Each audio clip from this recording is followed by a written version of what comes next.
Season 56, War number 8. Today we've matched up against Tuga, and the bands are Kushala, Negasonic, Serpent, Symbiote Supreme, and Purgatory. And my team today is Silver Sable, Arcade, and America Chavez. Guys, we finally did it. We finally found a Purgatory band. It was about time, I guess. But we're going to be taking 7 fights this war, and 4 of them with my rank 4 Arcade. And these do not all go according to plan. But we'll get to that when we get to that, starting with this Guillotine 2099 on node 7. She doesn't benefit from the nodes here at all, so it's kind of just a path-splitting diversity placement, I guess. But either way, Chavez is just going to rip this fight apart. We can even just armor break her freely from the node, which is pretty funny how counterintuitive that is.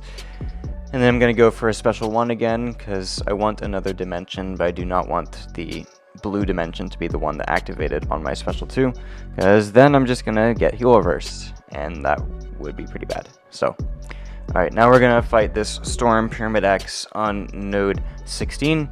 Gonna activate my first Arcade pre-fight. It's really interesting how it works here. This has Special Burst Tranquilize, so whenever she drops a special, I'm gonna get 100% Tranquilize on myself. But with Arcade's first pre-fight, we're gonna get an extra 100% ability accuracy, so that Tranquilize is going to do literally nothing, which is pretty cool. So I'm just going to work on getting Pyramid X into her corner real fast, and now that she is, she drops her special 1, gets a couple poisons over the cloud as well, which is awesome. And then now she's in the corner, going to go for some heavies, and then she's going to drop her special 1 again. The Tranquilize, once again, is doing nothing. It's just going to be free willpower healing, which is awesome. And then I go for some more debuffs with Incinerate and Bleed, and she's just melting at this point. This is only a rank 2 Pyramid X, so she's obviously going to melt. But yeah, there's like no threat in that fight. Arcade covers everything. So, just like that, we move on to Section 2 to fight this Emma Frost on node 21. Arcade isn't the best Emma Frost counter because he does rely on damage over time debuffs, and it's often hard to control Emma's forms. So this isn't going to be the fastest fight of all time, but I mean, Arcade, if he gets his Arcade tokens ramped up, it's like really hard to die because his armor rating is completely absurd. For every Arcade token he has, his armor rating goes up even higher, so it just becomes a pretty good time. So I'm going to wait to drop my special 1 until Encroaching Stun's about to trigger.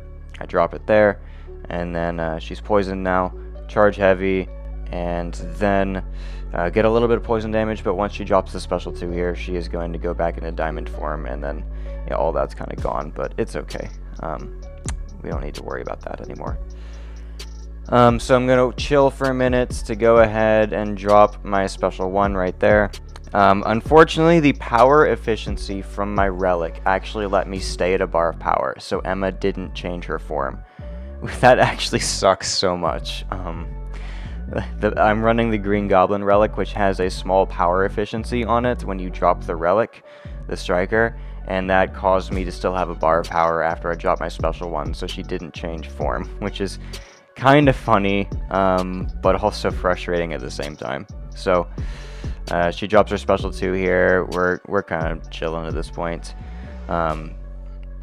She's just in her telepath form. I do the auto block, which doesn't even matter. Because I didn't need to worry about how many tokens I was going to have at the end of the fight. I needed 4 for my mini boss, and I don't think I used any for that actually, so I should have had 5 anyway. So yeah, now we're going to fight this Photon on node 30 with Silver Sable. Sable completely destroys this Photon.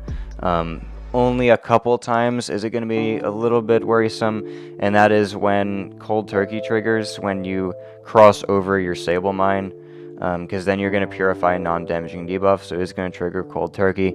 It's not the most damaging thing ever, but I will admit that I did forget that Photon's overload triggered on activation rather than on hit, so I was a little bit surprised when the overload was placed on me.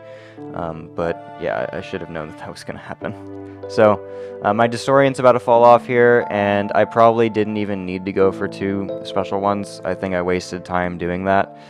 But anyway, take a little bit degeneration damage from Cold Turkey there. It's okay. But I really didn't need to drop another special 1. The special 2 I'm about to drop is going to be a lot of extra damage that we didn't even need. So intercept, not intercept. I'm going to throw the relic there and then special 2 into the mines, and yeah, she's dead. So there goes Photon. That was Sable's only fight, and we are going to be taking 1 mini with Chavez, 2 minis with Arcade. Now we're going to fight this Thanos on node 38. I assigned myself a white Magneto pre-fight from another player for this node, however I decided to take it before it was even placed, because I knew I wasn't going to need it anyway. It's just a nice little bonus, because that means you can parry when the debuff immunity is up. She doesn't need it at all. Chavez, if you know what you're doing, Chavez is like gonna rip this fight apart. Just don't eat Thanos' special attacks, and don't trigger is unstoppable. It's pretty simple. So we're gonna go for a special 1 here, and that triggered the removal of protection, which is great. He drops the special 2 there. I get the dex down. I've gotten much better at Thanos' special 2 dex now that I've been able to practice it a lot. When he first came out, I was very hit or miss on his special 2 dex, but he's been around for long enough now that I kind of completely understand it. So that definitely helps. Go for my special 2 here. No protections active, which is great.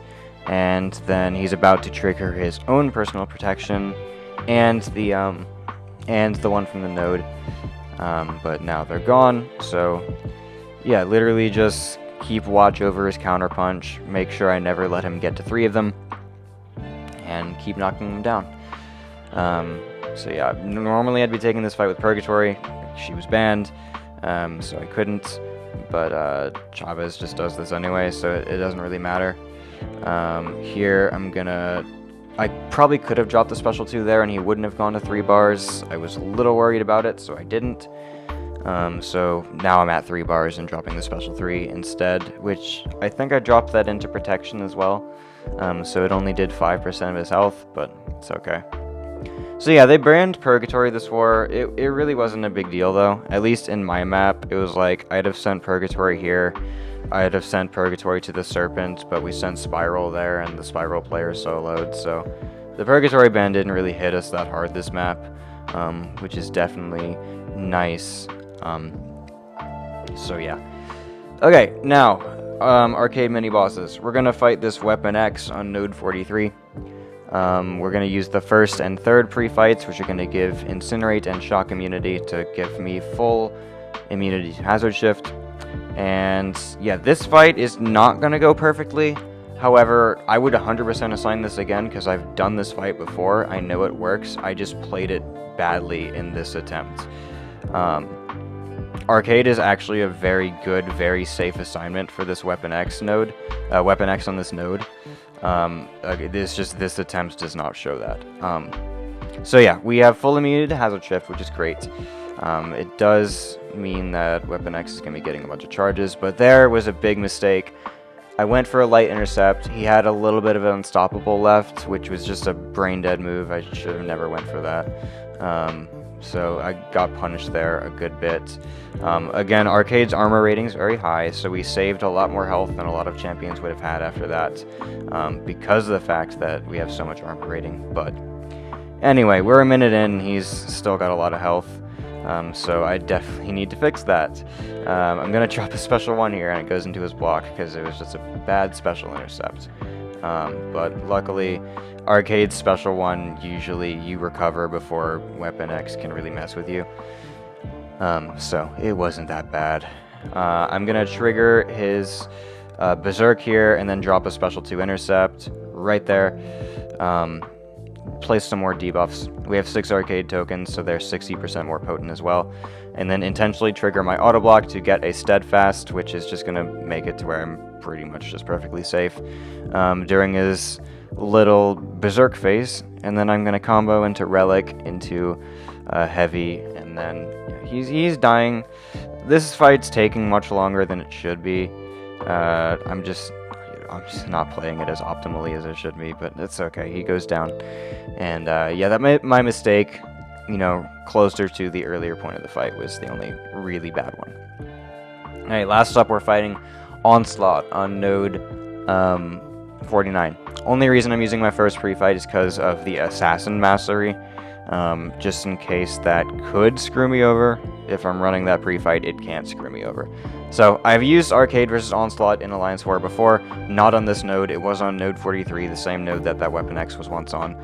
But the game plan's the same. You're going to drop special ones into his block, which is going to give you your cloud.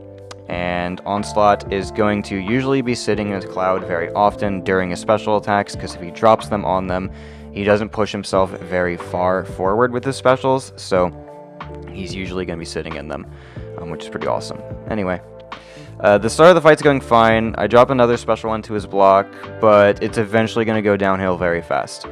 Because yeah, there. I go to hit Onslaught's block, he's just blatantly special intercepts me. I'm like, dude. And then sidesteps me. I'm like, come on, dude, the AI just screwed me so bad. And now I'm at 2 bars. And that's really bad, because I can drop Arcade Special 2 into block. I can do that. However, I don't really want to do that. And maybe in hindsight, I should have.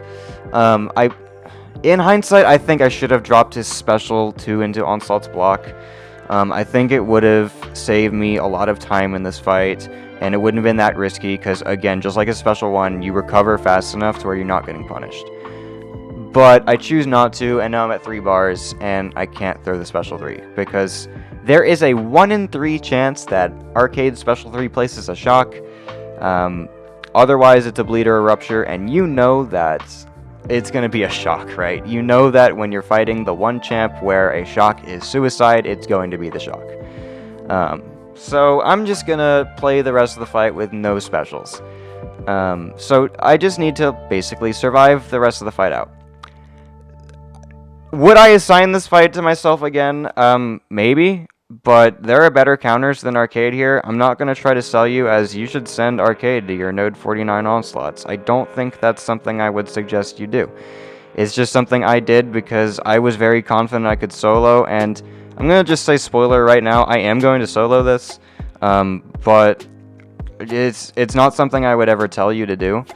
There are better options for this fight that exist, such as Werewolf by Night, which we only had like 1 Werewolf by Night available, and I needed my player to go to the other side of the mini-island, so that just was not going to work. So I knew Werewolf by Night was out of the picture. Spider-Punk probably could do it, and we did assign a Spider-Punk this war, but I just gave it to myself with Arcade. By the way, the war attack phase on this day was on my birthday, so I was going to give myself Arcade fights as a birthday present to myself, and I didn't die in any of them, so happy birthday, Grass, I guess. So yeah, that's my war. We did win the war. I don't have a screenshot of the results, unfortunately, but we did win this one.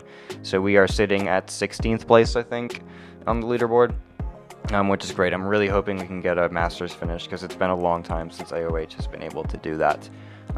But I'm feeling pretty optimistic right now. 4 wars to go. We can do it.